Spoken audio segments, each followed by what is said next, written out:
श्री स्वामी समर्थ. जय जय स्वामी समर्थ. मित्रांनो आणि भगिनींनो, 7 दिवसांचे वेगवेगळे महत्त्व आपल्या हिंदू धर्मग्रंथात सांगितले आहे. त्यामुळे प्रत्येक वार कोणत्या ना कोणत्या ग्रहाशी निगडीत आहे. आपल्या संस्कृतीमध्ये वेळेचे प्रमाण हे देवासाठी व मनुष्य प्राण्यांसाठी वेगवेगळे आहे.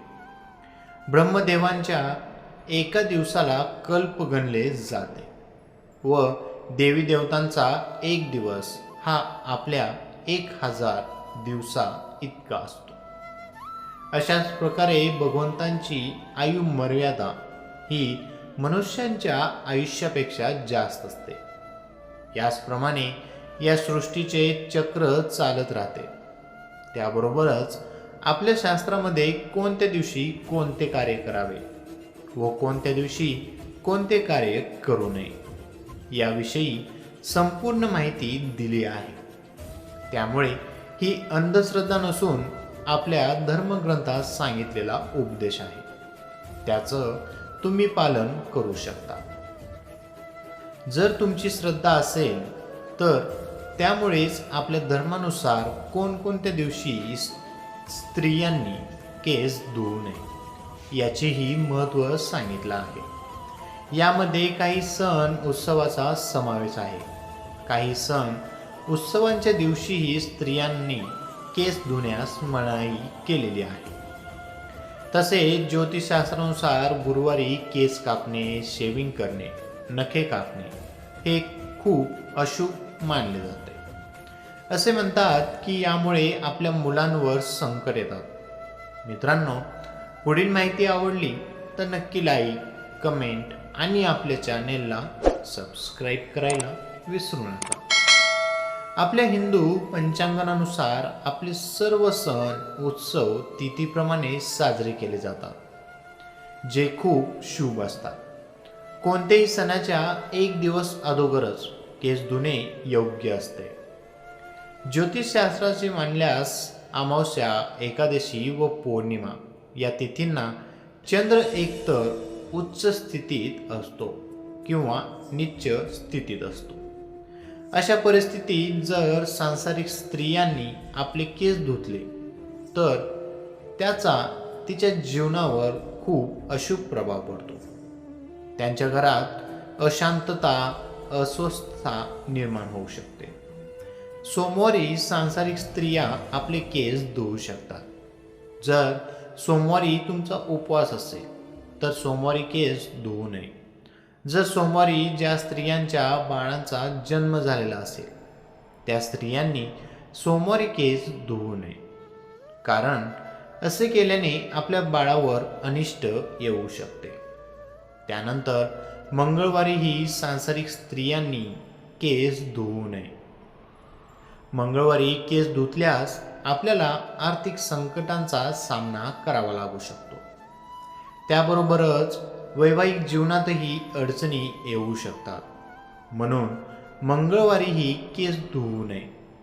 जर मंगळवारी केस धुणे आवश्यकच असेल तर आवळ्याचे चूर्ण किंवा पेस्ट केसांना लावून मग केस धुवावे, म्हणजे तो दोष लागत नाही.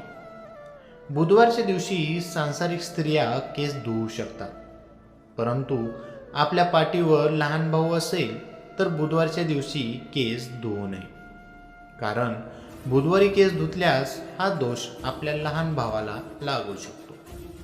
तसेच गुरुवारी स्त्रियांनीच नव्हे तर पुरुषांनी सुद्धा आपले केस धुवू नये. तसेच फरशीही पुसू नये. गुरुवारी केस धुतल्यास आपल्याला दारिद्र्य येते. त्याशिवाय गुरुवारी सांसारिक स्त्रियांनी केस धुतल्यास त्यांच्या पतीचे आयुष्यही कमी होते. गुरुवार हा गुरुग्रहांचा वार आहे आणि गुरुग्रह हा जड आहे. म्हणून अशी कामे करून गुरुला हलके करू नये. जर गुरुवारी केस धुणे खूपच आवश्यक असेल तर केसांना बेसन किंवा हळद लावावे व त्यानंतर केस धुवावे. शुक्रवारी लग्न झालेल्या स्त्रिया आपले केस धुवू शकतात, परंतु ज्यांना पुत्रप्राप्तीची इच्छा आहे किंवा ज्यांना मुलगा आहे अशा स्त्रियांनी शुक्रवारी केस धुवू नये. शुक्रवारी जर केस धुवायचे असतील तर केसांना दही लावूनच मग केस धुवावे. शनिवारी विवाहित स्त्रियांनी चुकूनही केस धुवू नये. जर शनिवारी केस धुणे आवश्यकच असेल तर आधी आपल्या केसांना दूध लावा व त्यानंतर केस धुवावे. यामुळे शनिदोष लागत नाही हे सर्वांनाच माहिती आहे. मनुष्याच्या शरीरातील बोटांचा अग्रभाग तसेच आपले डोके हे अत्यंत संवेदनशील असतात. कठोर नखे व केसांमुळे आपल्या बोटांचे व डोक्यांचे संरक्षण होते. म्हणून अशा प्रतिकूल परिस्थितीत आपले केस व नखे कापणे हे शास्त्रामध्ये वर्ज्य आहे. म्हणून या विविध दिवशी केस कापूही नयेत व धुवूही नयेत. श्री स्वामी समर्थ. जय जय स्वामी समर्थ. मित्रांनो, ही छोटीशी माहिती आवडली असेल तर आपल्या व्हिडिओला लाईक, कमेंट आणि आपल्या चॅनेलला सबस्क्राईब करायला विसरू नका. श्री स्वामी समर्थ. धन्यवाद.